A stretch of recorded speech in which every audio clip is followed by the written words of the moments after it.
like you just run that into the Ember Spirit lane and make Winter have a horrible time. We shall see. I imagine that's going to be the case for how they're looking to try and set it up. But it's a bit of a... It's an experimental draft that seems like from either side. Let's see if it's going to be able to work out. Of course, this is the best of one tiebreakers.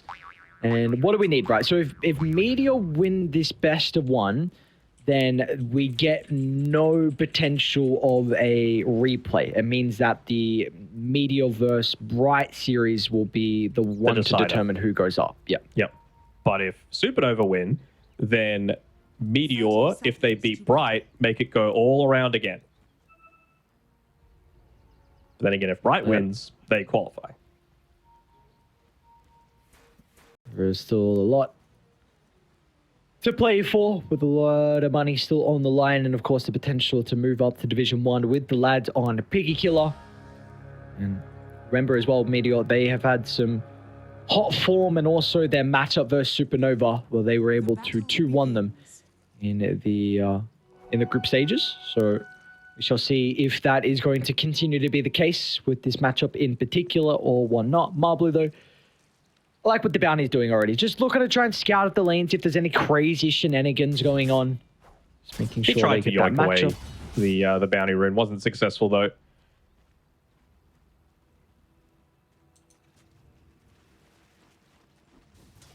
Oh, Janata level 1. Alright, we get the Monkey versus TA mid, which I haven't seen in a while, but it used to be pretty decent for the Monkey King. In fact, somewhat even. I think this matchup is a lot more dependent on if you're like a Monkey specialist. Would you agree? I think so, but they did buff up TA's base attack range, which makes things a little bit easier, right? Like if you go into that side blades now, it just feels like you can actually stay away from the Monkey King's right-click damage a little bit more effectively and start to really make it go back into him a little bit more effectively.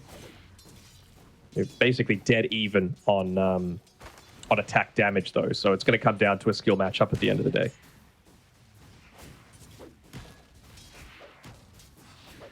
Oh, we shall see how that skill matchup is going to shape up here between the two. We see how our side lanes are now breaking down. I mean, the carry play for Meteor was really the standout as well for them. I mean, you brought it up multiple times in the draft that the Templar Assassin for Meteor was something that just completely took over that series versus Piggy Killer. So do we feel like Slark overall, though, is going to have a pretty good time? Can he replicate that success we've seen from him recently?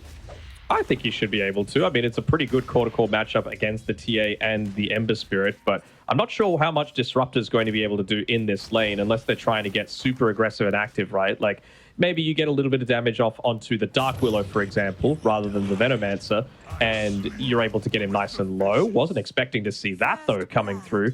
Bullied all the way out of the lane with Marblu away. Hopefully he can look to get a few Janata hits in. But yeah, if you get the Dark Willow low enough and she tries to run away, just glimpse her back into a pounce and she's dead. I really don't think they're going to be able to do too much against Chen, though. And what are we hoping out of Chen in regard to his item build this game for the Venomancer? Is there anything specific that's required? It's pretty physical, this damage output coming through. I mean, he's going into the Urn of Shadows for himself, so I guess just wanting to get a little bit more aggressive. It is a mid Monkey King as well, so it's going to have a good amount of utility against that. But I think you could probably forego the pipe this game. Something like... Well, even the Crimson Guard doesn't have that much value, right? They have 0 strength heroes to be able to play around with. Got to be fitting a halberd in somewhere, yeah? I think so. I mean, I think you can go like Greaves, Boots of Bearing, halberd, something like that. Okay. See if he's going to be able to have a better time this game than what we saw prior when he was on the off-lane Chen. Already off to a much better start, and Slark's going to have a bit of an issue in this bottom lane. A lot of regions going to need to be ferried out to keep the Slark afloat till level 6. Top lane, though, there's still a lot of back and forth going on. Marblu, does he want to go onto the tower? No, going to choose not to. He's got to be cautious, so if they can land the chains. No level up on the arrow, though. Marblu will be able to run away. So, We'll see how this one's able to continue. There's just quite surprised with how they were able to get first blood, but there will still be a lot more kill threat up here once Cholo is able to hit that level 3. But it seems like Tide as well, now that you've got the Crete Wave in a much better position, he's got the Ring of Health as well. It seems like Molasses is going to be up to a pretty fine time after giving over that first blood.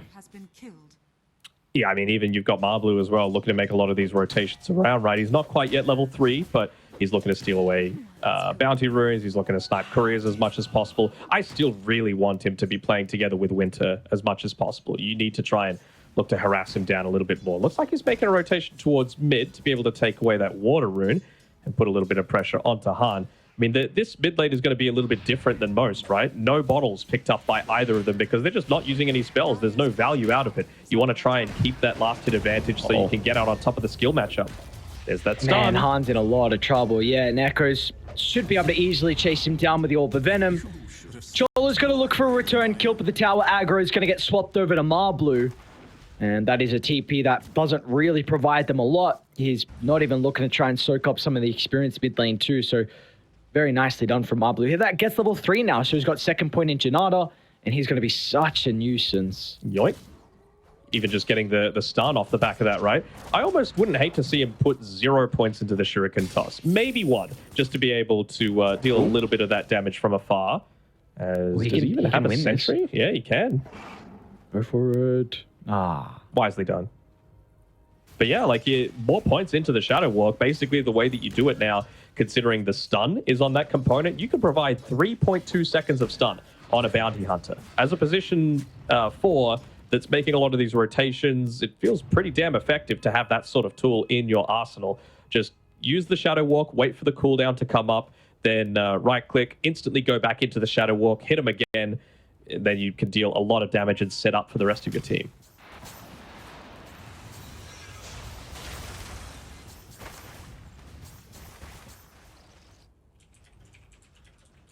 Wow, this is very interesting from Tide. Just going to pull this top wave over to the small camp, so he's looking to try and maximize his farm.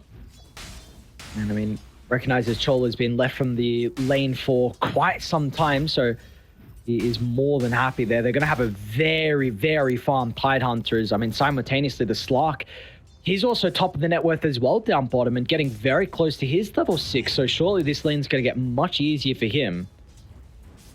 You would assume so, right? He's so close to it, he just wants to be able to stay as far away, and this is a big creep wave coming into him as well, so they'll give a little bit of the experience over to TZ, but getting up to that level 6, that's going to be tasty. Give him that solo experience, though. He'll get it. Once catapult. Oh, okay, we got it from the heart. Okay. Feels good, then. Was very good. Lanes off to quite the start. Cool. I mean, everyone's having a pretty good tour. TZ's on a little bit of a roaming mission. He wants to get that free experience now that Slark can be left in this lane completely solo. I was wondering what he was going to do with it. He's even scanning for it just to make sure that no one's going to be up here. He's not going to feed some solo XP away as well as that Wisdom Rune. So nice movements by him. It was Marblu as well that looked to prioritize the one on their side of the map. So again, just being very efficient with a lot of their movements. It doesn't really feel like he can do too much if he made a movement to this lane just yet, right? Like Molasses, he's going to be able to sit in lane and have to totally fine time. Disruptor against a TA probably can't do too much. I mean, maybe if you look to go for a really flashy play, like, you know, force Han to run back, then you start channeling the Wukongs, he keeps running away, you glimpse him back into the Wukongs, maybe you burst him down, but I mean, it seems like a pretty good use of his time just to be able to move up and pick up that XP for now. Is he looking for the glimpse back? He's gone 2 points Thunderstrike, which is very interesting from the Disruptor. Nothing into the kinetic field. I'm a little puzzled about that. I mean, again, kinetic field against just to enable a Slark to do more damage, to enable, like I was saying before, that Wukong's to have a little bit more of an impact. Even just the 1 point seems like it gives a ton of value. And we're not even talking about the potential of just tossing it up onto the high ground to be able to get some D-wards off and maximize the effectiveness of that sentry range. I guess you're playing with a Slark, so he thinks that, well, I might not necessarily need that when looks to roam around the map and pick up a lot of this XP for himself. He's just going to carry a couple of sentries. He's got one coming out to him soon on the courier that he's just going to look to get his own D-wards off. Was Disruptor nerfed enough? Because with the change to BKBs and the stuns getting reduced, I mean, this hero, the way to address him was BKBs inside the fights. I don't think we're going to see nearly as many people going for it. So hold that thought, because I think we might have a fight break out. As soon as Sentry goes, Marblue won't be able to play aggressively. But yeah, I think we're big nerf to BKB, which is then a buff to Disruptor, and then big nerf to stuns, and his kinetic field, well, the duration didn't get nerfed. So, which also is countered by BKBs. So like, thoughts? I think this hero is still pretty broken. What do you think? Well, busted, I should say. Not broken, but still like top 5 support. Very strong, I think it is. I mean, the weakness is that you just can't farm. And I think if you're considering like, well, what are a lot of supports trying to do this patch? It's pick up farm where they can. So, I mean, all right, counterpoint to that. At least with the neutral items, you have a higher likelihood of getting that Philosopher's Stone that you're going to need to be able to, you know, make a little bit of that recovery happen. It also means that you might just need to get a bit more active with getting these kills. So, again, the fact that the kinetic field didn't really change, you should die here. Speaking of potential kills, Chen's going to go down. They're forced to commit with the Wukongs. Taking a lot of damage, though, to the Noxious Blade, and Echoes has had enough. He's just looking to TP all the way out. But that is the first perma agi of the game. Meanwhile, mid lane, though, Arrow's going to be on mark for Chola. So they'll get the kill along with the tier 1 tower to go their name. So a little bit of extra gold into the banks of Nova. I mean, you're very happy with that on Supernova, right? You take away the mid tower. You don't want to be in this lane. It's around the time that the power rune is spawning. So Han's able to grab that as well. Might get a quick courier snipe if he can see it, but it doesn't seem like it. But yeah, they're not even able to get the tier 1 tower bottom either. So it feels like it was a pretty heavy investment for Monkey King to TP back to base, and TA, we know how quickly she can farm. And especially you need to consider, kind of like with the Queen of Pain, right? It's one of those old adages, if you're going to go for that lane-dominating Shadow Strike build, you're going to have a rougher time being able to catch up if things don't go your way. Similar sort of thing to a Monkey King mid, right? He's just got the 1 point in the tree dance, so isn't going to be able to jump from camp to camp, from wave to wave, instantly clear it out. If you're maxing out that Jinku, you got to get much more of a brawly style. Yeah, and I'd like to see him go top pretty shortly and try and take a fight with the Tide, who looks like they will. Has the potential to level up Ravage and has the mechanism now completed. So he's really your catalyst, honestly, for these team fights. You'd love to get a big engagement because you should be able to come out on top with the ultimates that are online, and you've got the catapult timing as well. Doesn't look like they're going to take the bait, though. They know some sort of movement is happening, especially when they don't play with the siege creep in the mid lane, when there's the creep wave hitting into the tier 1 tower. They didn't smoke under vision or anything like that. It was close. They almost smoked underneath the psionic trap, but I feel like they're just getting a little bit more effectiveness out of a lot of their movements right now on Supernova. They can go bottom straight away if they want to. They've got 2 really good wards to play with, and still they want a team fight. They are ready to go. They'll make the attempt onto Winter. Ravage gets pump fake. They'll wait for the Remnant to expire afterwards. They're going to be quick, though, because simultaneously Slark is just getting murked down from the rest of Nova. And what's the core now? You've still got Ravage, but that's Wukong's completely wasted. And you don't have the Static Storm to combine with the Tide Hunter. Arrow's going to fly, collecting onto TZ. Chola somehow pieces past the creeps and finds a beautiful angle. And now they'll turn back to Molasses as well. No threat of the Ravage with no one else to play with. And this is the thing, right? While they were smoked, they were just doing no damage to that tower. Meanwhile, Supernova, they had multiple people going into that bottom lane. And so they were able to take their tower.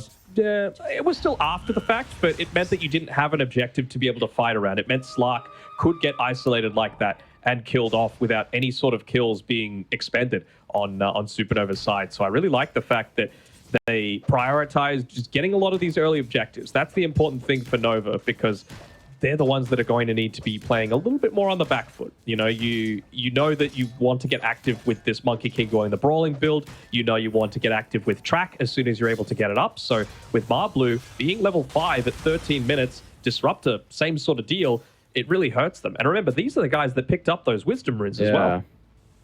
But yeah, Disruptor, they've only got 2 kills and haven't been involved, and TZ hasn't. Bounty's got 1 assist, so they're just not being able to keep up in regards to the experience, which is a big issue right now. And obviously they haven't soaked enough as well. Marblue might be able to get the next wisdom though. Looks like he's already in prime position to be able to snipe that one. They're going to yoink Khan and even get rid of the clarity. He gets to soak up a bunch of experience just by standing here though. True. Wonder if Han is like that much of a nerd that he's like, wait a minute, I should have got more experience off of this. Oh, Marblue. Ooh. They saw it. That clipboard, I think, saw him. Yeah. It did. Oh, you're not even going to go for a right-click contest? Huh. Okay. Well. Oh, very happy with our bounty. Yeah.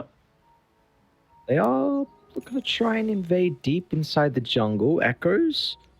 Pretty decent position. Oh, they cut him down. Oh, whoa. All right. Terrorize is going to be out as well. Will they have the damage between the two? With the Bedlam, surely they will. But Molasses is in with the mechanism. Ravage is ready, but the Remnant prevents it from getting connected. So there wasn't that opportunity for him. And meanwhile, Marblue also gets chased down as well. So Supernova off to a great start in this best of one. They are indeed. I mean, what can you look to do about this, right? Like, they're just looking to run at you. They're playing the more aggressive game. Molasses, I'd say he's probably playing a bit too passive on this Tide Hunter, right? You picked this hero to be able to dominate the lane, and he did just fine, but they haven't really been able to get too much else off the back of that. I mean, I'm hoping that he's going to be still going into the pipe after this, because Supernova don't have the same issue that that Meteor have, in that Meteor's damage is almost 100% physical. Supernova, it's nicely spread, like Ember Spirit spread across the board, TA all physical, Veno basically all magical, but it's a nice little combination that they've got together. Oh, this could be a good fight though. Slark's going to be able to pounce away. Oh, they wouldn't have a way to get Han though. I thought it was going to look even better for another core kill, but Echo's getting involved, which is the important thing. He's still really trailing behind, but would love to deal with Chen. They know the Plague was already used prior with that attempt onto the Slark. So now they'll be able to get some track gold, and that is really needed. I mean, you see the injection of gold, 416 for Echoes. Yep, Marblue as well getting some of that assist gold. He got the levels as well, so he's up to the 4 points in the Janata. Feels pretty nice. Hopefully there's some communication between the team, because Molasses, he's already on his way to being able to finish up that pipe. He's got the cloak, he's got the Ring of Health, and Bounty Hunter's got that as well. I'm not sure if you want to have both heroes looking to go into it. Something like a Boots of Bearing for the Bounty Hunter feels so much more value, just because you are going into a lot of these stuns, roots, all that sort of combination together. Well, Slark with the Scepter completed. It's got to be go time now for them. You've got nighttime and this big item. You need to start to pull out a decent chunk of a lead here. You might potentially see it with the fight breaking out. Slark with a jump over the top of the Static Storm's just off the mark. They're going to be able to glimpse him back. Is it enough? The chain control trying to provide the damage, but they're on strike. Ravage follow-up. It'll be a 1-for-1, but now the Slark is heavily enabled inside the team fight. They've used everything on Dire. And when they pounce up shortly, they should be ready to go. Plague's going to get bounced out. They'll make sure they split away. In fact, he wants to go back in. Bit awkward usage there with a glimpse. Nonetheless, though, finally, a fight we see go the way of Meteor.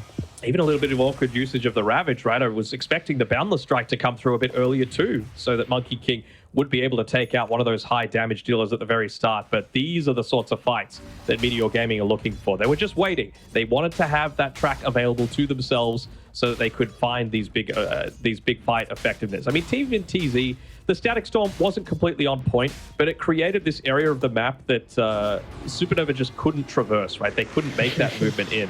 Poor Marblue. Oh, wow. Roofies don't cancel. Yeah, okay. I didn't know that. Learned something new. They're coming. Maybe trying to protect Roche. Han leaps forward, Echoes. Oh, he's carrying a... Whoa, whoa, whoa, whoa, whoa. What up? They fight... Echoes almost got caught in the tree line. Definitely doesn't seem like they can fight this Roche, though, with Ravage on cooldown. They're going to try? All right, let's see. This is a really hard fight. It's such a small area, though, so maybe they're feeling confident in the Static Storm. He's showing in the lane. So Static Storm into the Templar Assassin burns your refraction.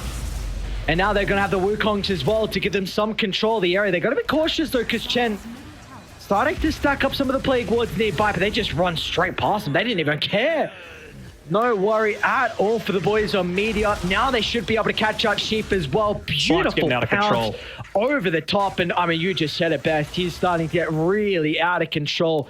5 perma agi now. This Mage Slayer just meant he had no fear in the middle of the fight. Yeah, I really love the Mage Slayer pickup coming through from him. And Are they going to be able to take away this Roshan from them? I think that they could just look to, again, play around the rest of the map. It's pretty rare that they're going to have a time to be able to farm without any sort of concerns against the Supernova heroes with needing to be able to pick up a lot of these kills. So if they could just keep the lanes pushed out and force Supernova to fight in awkward areas under a lot of vision and give up a lot of information, I think that's going to put Meteor Gaming in a really good spot to be able to find that next pickoff that they need, because they didn't need to use Ravage for that. They could just look to play off the back of that cooldown. Probably when Bounty Hunter comes back alive again, that's when they're going to be looking to make this play, because TZ, he'll have the Static Storm available, and you can just see, speaking of that Disruptor, he's placing some of that deep vision just to enable themselves to take that next great team fight.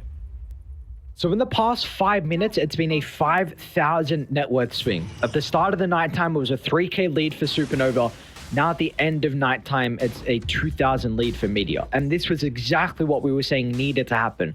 You got the Scepter of that timing, and you've got the nighttime, which is a huge advantage for the Slark, and they made maximum use out of it. And top lane, they're setting up as well. Static Storms at Ravage as well. Why not even chuck a secondary ultimate to help secure the kill on Winter, who's been a big issue so far for them this game? Don't have the greatest tower push. No Meteor Hammer on the Tide Hunter. Slark, I mean, they need to get a comprehensive team fight victory, it feels, to be able to feel confident enough to be able to go for that additional push. But who knows, maybe just clearing out the creep wave makes them feel confident enough to do it. The next creep wave that's coming is going to be the siege creep one for the top side. So if they could force a glyph out now, that creep wave could do the majority of the work. But just have a look at Supernova. They don't want to contest into this without the Ember Spirit. They're feeling confident enough to be able to take this Roshan potentially, but well, I'm sure Marblu is just saying, hey, where are they, guys? You know, they're not around their Tormentor. They're probably not at ours. There's only one real other place that they can be, and well, I guess they just can't look to take that team fight. Even with the Twin Gate, won't be able to get down there fast enough. I was going to say, they're going to turn TP back for this Wisdom Room, and looks like they will. And Marblu is probably going to be solo killed with the He just lost 5 seconds. Activated. 5 seconds. Get that Wisdom Rune. Ooh, and he's going to be able to get it. Does he TP out? Do they have stuns now? Bramble should be there, and Botchol is connected as well. So look at the kill onto Marblu. And maybe the Tormentor was a Templar Assassin. The triangle. What's the situation like with the shards as well is another thing that we need to look at. I don't think they've got any right now on Supernova, and pretty sure similar situation on Meteor. So who's this going to give an advantage to? Oh, he's actually gone for a solo kill? Kind of crazy. Thought he might just look to commit onto that mid tower considering how low it is. What? I didn't see that. No, I just saw the end. Static Storm with the damage out of Echoes, so... Man, okay, maybe it was badly, and he's almost gotten into it. So it might have been because they're pinging up the lane ward, so maybe Disruptor popped out with Static Storm, and it was a boundless into a static, I think. Okay. Well, I mean, Echoes is caught up without a doubt, 4th in net worth, and that was a big concern from you with, you were saying kind of the skill build. It's a little bit difficult for him to catch up if he's gone for this lane dominating build, but Echoes has done a really good job to minimize his death this game and still get involved. He's been involved in every single kill. 6, 2, and 6, of course, 12 kills on Meteor, so very impressive from him so far. We got to see the Orb of Destruction come back as well. So a lot of the time when you go into this, you're wanting to give it over to someone like the Slark to be able to play around with, but he's just fine with a Ring of Aquila. And of course, you can't even pass it, even if you were wanting to. So it's going to give them a lot of that minus armor that's going to be really effective in these team fights. Molasses, he's going into the Aghanim Scepter so that he's going to have that ground-targeted gush. Really feels like it's a great Slark might be in trouble. Oh, nice Dark Pack timing. Jeez, I was a bit worried he didn't pop Shadow Dance, but it's like he's just going to be able to get out, and the gem will also survive thanks to that. He's incredibly close to the Bloodthorn as well. Just waiting for that cornucopia gold. 50 away. Should have it now.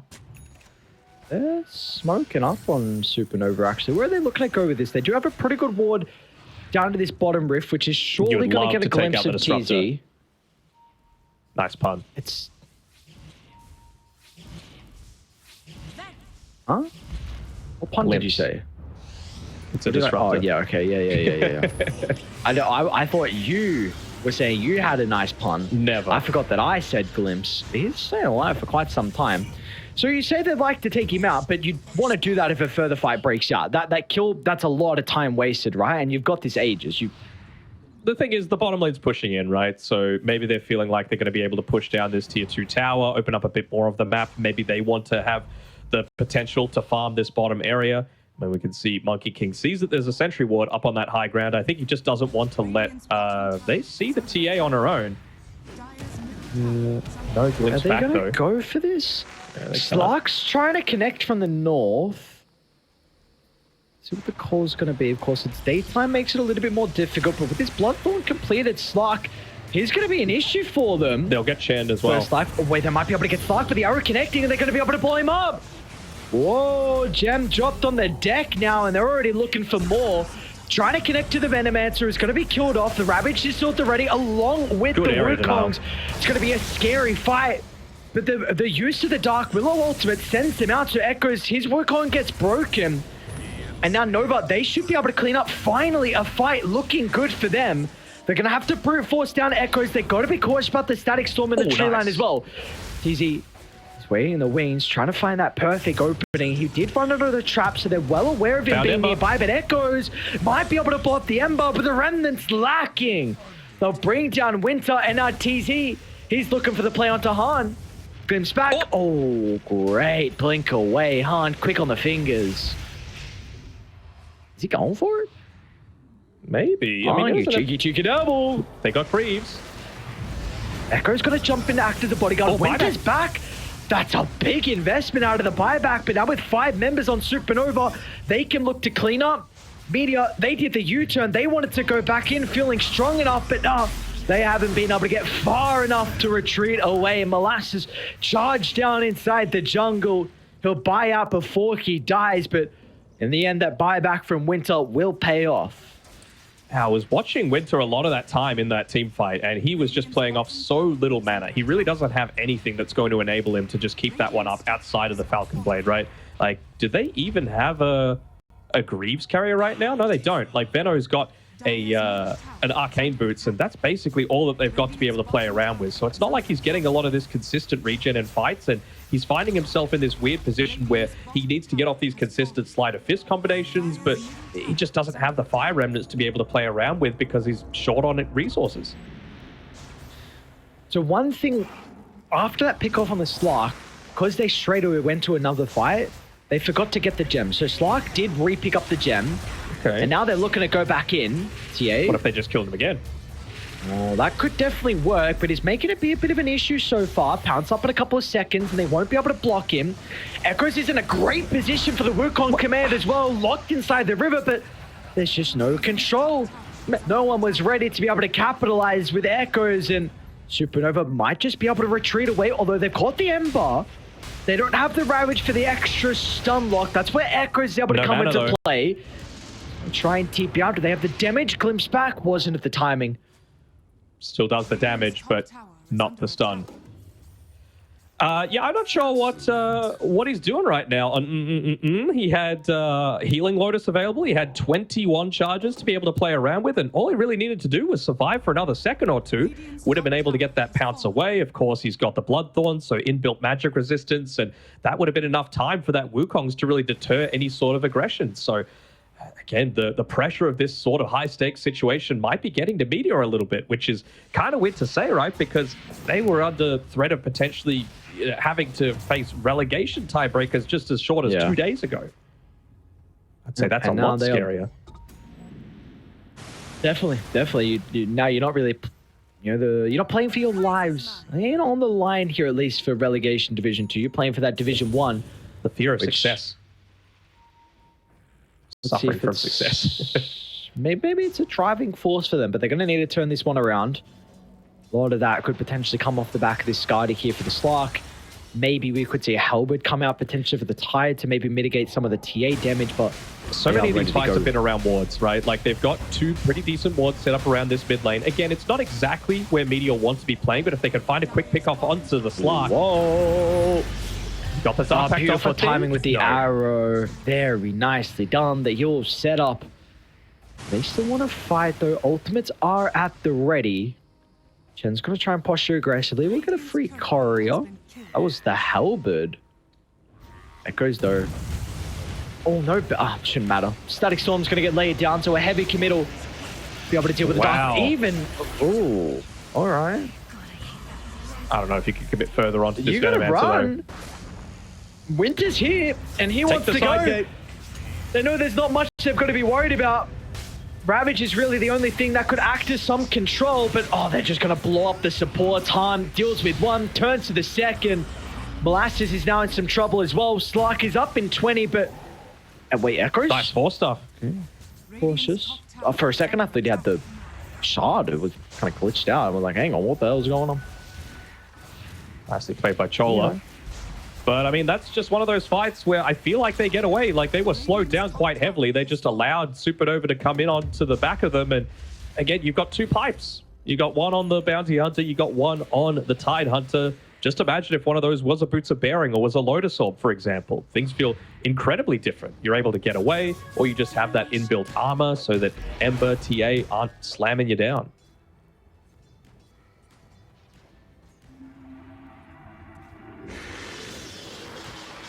So it really just comes down to the question of, like, when do you feel safe to fight? They're moving down towards the bottom side now because they know that Roshan is about to relocate himself. Day to night comes, takes the portal, and instantly Meteor, they actually want to contest this next one. They might be able to get... Oh, Chola. Nice leap away. Oh, my lord. Slark's still going to be able to line up. Over to the left side, a bigger fight's breaking out. Han's going to be able to turn off the back of the double damage and just assassinate the Tide Hunter. All of that damage was chasing without the Ravage. And the arrow. Oh, Echoes sidesteps the arrow somehow, but Disruptor's gone as well. That's two team fighting heroes. You got to just They're leave. going to try and turn for Chen, but they can't hold them inside the... Oh, they're crumbling. Meteor are crumbling under the pressure. Monkey's going to get blown up as well. As fight after fight, Supernova. They're the ones with the commanding lead now, 8,000 and soon to be second Roche in their name. I think they actually take the gem this time around. I believe Tide Hunter was the one carrying it, so they're able to take that one away. They even get an additional pickoff. I'm not sure what Marblu's doing around this sort of area. Maybe just feeling like they're going to prioritize Roshan instead of him, but it's because of the back of these wards, right? They always seem to be playing much more effectively. It's the thing that we said they needed to change from that first game to this one, is target prioritization and making sure they're fighting underneath their vision. They're doing such a better job, specifically at the second one this time around. Most of the time you feel like going onto a Tide Hunter feels a little odd, right? But just with the amount that they're able to hold him into place, and the Murano was, I'm sure, communicating quite well. Chola just saying, hey, I got two core on me. You could afford to expend a lot onto this Tide Hunter. Yep. They were even forced out the Static Storm to try and protect Tide Hunter so that when the Monkey King and the Slark connected, they didn't actually have any damage. They didn't have any lockdown to be able to find a kill. That's why I was like yelling over and over, they got to get out, because they just had no tools. Well, now you have an extra tool to be able to get that jump on Nova. The Hex completed on Chen. So that could potentially catch the Slark off guard before Dark Pack or Shattered Ends. I mean, even the Monkey King as well before he's able to react. So this is a really big item. His positioning might be a bit of an issue. It doesn't have a blink queued up. Wants a BKB into Hellbird next on Chen. Shadows take us.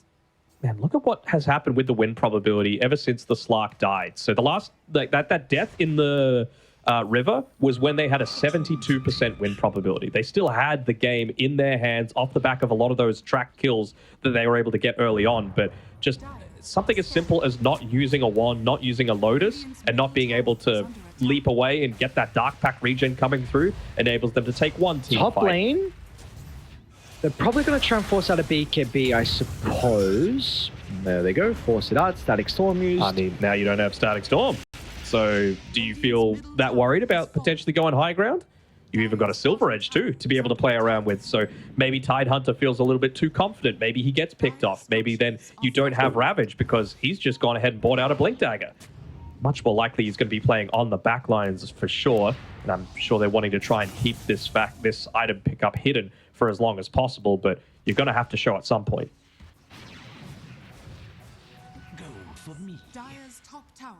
Looks like they're happy with that tier 2 mid that they were able to find on Supernova. They're going to try and reset. Top is getting shoved in though, so someone will have to address this. Oh, Oh, Dark Willow is a bit of an issue for the Slark. Be able to leap How away. important is That's the both arrow? charges expended. Be able to connect. And I think that's up. Man, Winter's still Winter? He can there's be up in a BKB couple for 3. seconds. He's got cheese. Okay. Oh, Han just obliterates the backline, terrorizes there. Great timing out of the Dark Pack. And can they turn it around though? They manage to hold them inside, but the Tide is nowhere to be seen. Glasses. There's no reason to fight into this. Marblue, you're very deep. And he's going to be penalized for that. There we go. Molasses, he's in. It's a hell of a ravage, but is it enough? They'll turn with the tendies as well. But he can stand strong, and the Templar Assassin has gone unaddressed, but he jumped away from the team, so they don't have the TA to act as the bodyguard. Echo's trying to deal with the supporting cast. He's in some trouble. No, jumped a little bit too far. Stark is still in fighting shape as well, but the Shadow Dance has expired. Gonna be cautious. Up in 5 seconds. Stark, can he stay alive long enough for it?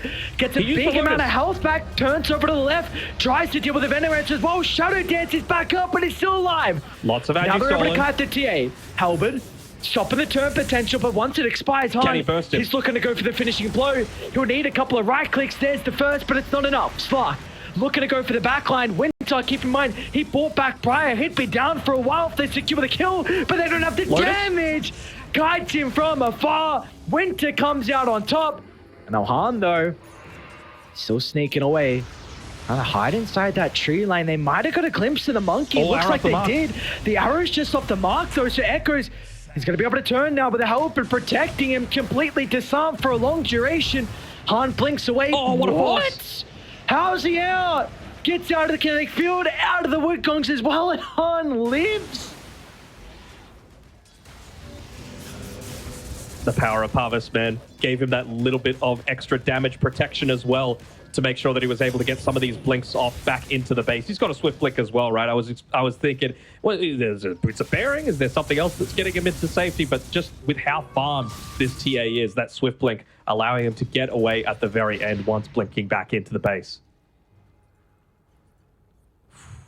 Much closer now, though, right? Like, suddenly almost in a 50-50 game. And again, this is Supernova playing for their chances to be able to get into Division 1. They lose this game, they give up all of those possibilities.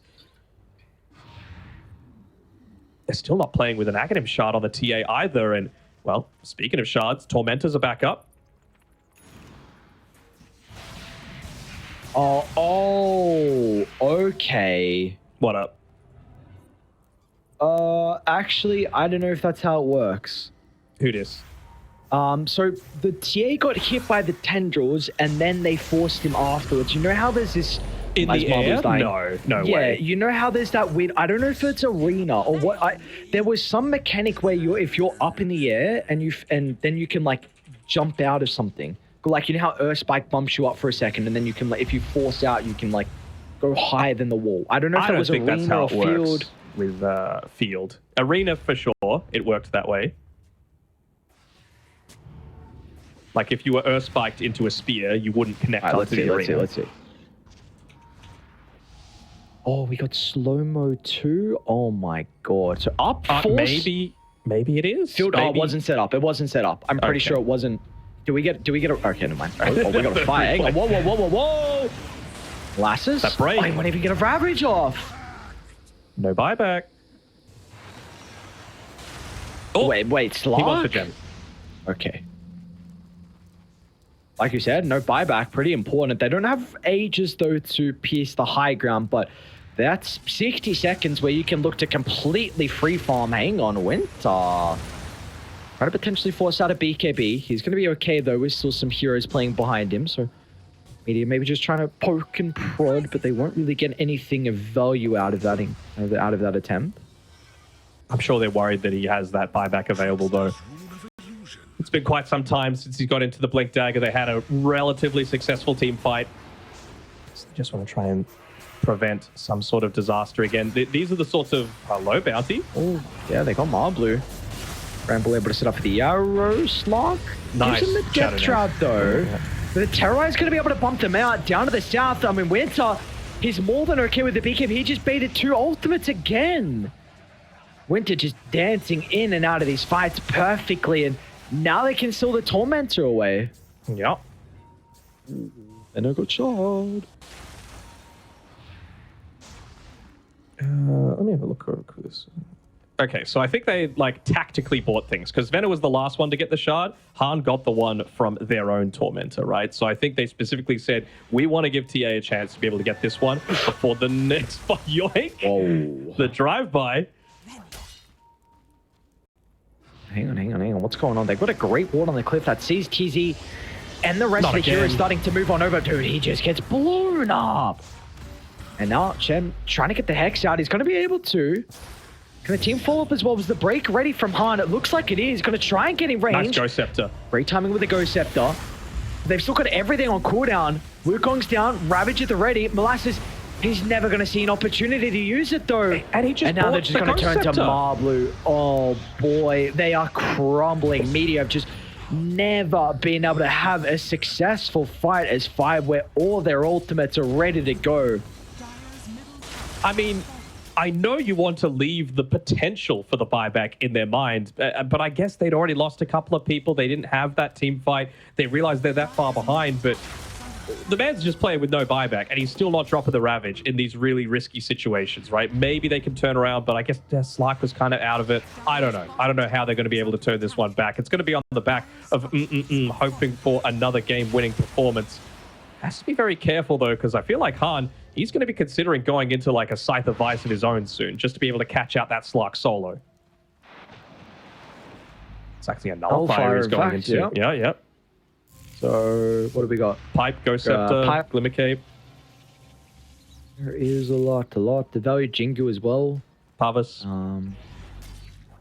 A lot of value that we're going to get out of this Nullify. There's just such a net worth difference that it's like. Roche is down I bad as don't well. know. Can Meteor win a fight if everything is used perfectly well together, even though they are 17,000 behind? Absolutely, they can. It's just, to me, it's a matter of finding the right person. At this stage of the game, you got to catch Willow. Like, you're playing with... Do they still have 0 BKBs on Meteor? They do.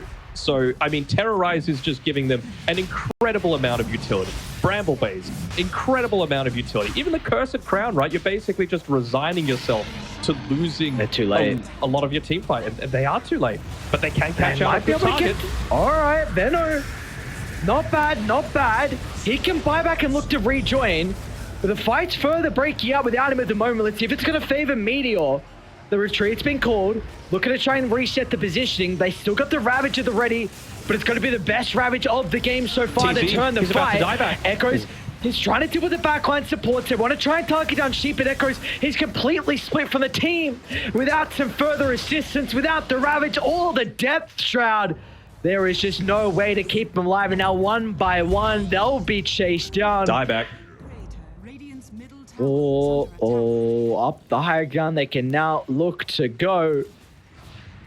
Was that still no Ravage as well? Yeah. Kind of Ravage. nuts that they're not dropping it. And again, you couldn't ask for a greater choke point to be able to use that Ravage. And he's got the Blink Dagger to be able to drop it. But Molasses just never seems to find the right angle that he's satisfied with. You're going to need to use the buyback on the Monkey King minimum. Well, they got the Hex. Whoa, There's the hang on. Hex. Can they get the perfect use of the chain control? They might be able to. You got to buy back. There's no way you can't. And they will. I haven't been watching these fights exactly for the Venomet specifically, but maybe his Plague Wall casting has just been on point to cancel some of the blinks on Molasses. That's where the smoke needs to come into play. They're going to use it now. Do you buy back on the Monkey for this second set? So hard to say, right? They're going to use the... They're trying to stall this one out. They want to have that full team fight, but once again, Slark needs to be very careful with his positioning. Fenno's got that Blink Hex available. Radiant's middle tower has fallen. Dire's top tower is under attack. Should be able to get at least the melee racks for free. They bought up for Nullifier on Echoes. Okay. So that's a big reason why I didn't want to buy back. And It took a long time to rejoin. I was thinking maybe they could have got a glimpse back onto Han at the very least, force out a BKB and maybe think a little bit more confidently about moving back into Supernova's side of the map. But, I mean, sometimes it's just as simple as if you're not using your spells, you're not going to win these fights. It's 40 plus minutes in.